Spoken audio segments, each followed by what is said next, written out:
Small talk.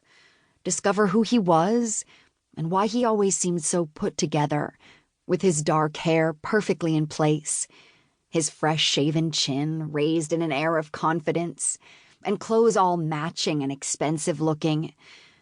Even when he wasn't dressed in a suit like he was today, he invariably had an air of direction and purpose. In other words, he was her complete opposite. So instead of snatching this perfect opportunity dropped in front of her nose and finally meeting her secret crush, she retreated, bags wobbling precariously.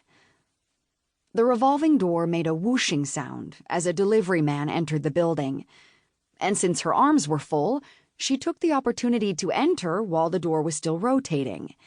As she nudged with her elbow to keep the door in motion, Otto's favorite squeaky toy, Sir Squash, tumbled off the top of one of the bags and bounced, wedging itself between the door and the floor, bringing the whole contraption to a screeching, or rather squeaking, halt.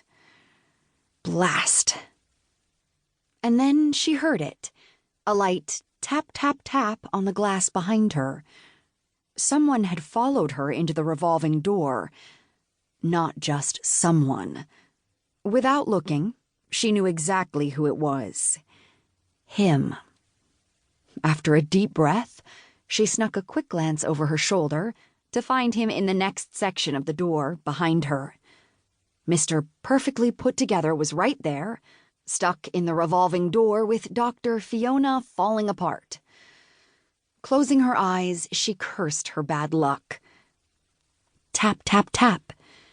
Her heart jumped at the sound and she froze. Unable to face him yet, she did her customary calming routine.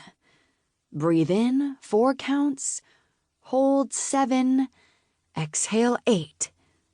Then she gave the door a shove so that it would rotate enough to free the wedged dog toy and let Hot Guy out. Nothing. The door didn't budge. She shoved it again and grimaced at her horrifying reality.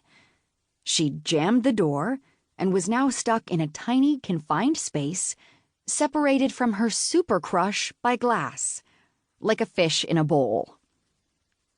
"Good morning," he said from his own little glass wedge of hell. "This is an unexpected way to start the day." "Ya think?" Bags still pressed against the brass push bar. She closed her eyes and gritted her teeth. This was going to make her even later. "If we both push hard at the same time, I think we can get out of here," he continued in a sexy, masculine voice that matched him to a T. With a fortifying breath, she turned toward him, her back against the outer edge of the curved glass encasing the door.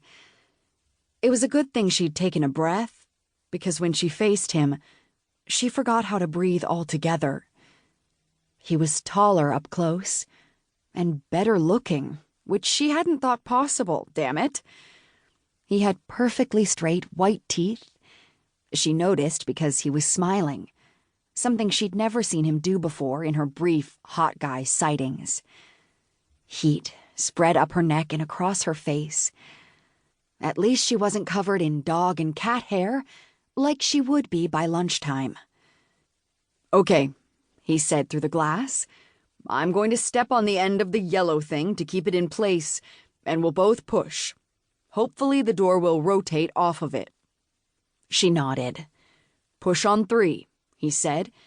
"Ready?" She faced forward and pressed her forearms, wrapped around the bags, against the push bar. He counted down, and after a few attempts and a hard shove, the dog toy popped free from the bottom of the revolving door with a mortifying squeak that dropped in pitch and fizzled out in a pathetic sputter, just like Fiona's dignity. With all those pretty white teeth showing in a triumphant, perfect grin, he held it up. But then his expression changed completely as he studied Otto's favorite toy. As she stared at the yellow, molded plastic, she realized why his eyebrows had lifted in surprise and amusement. With 2 orbs at the bottom.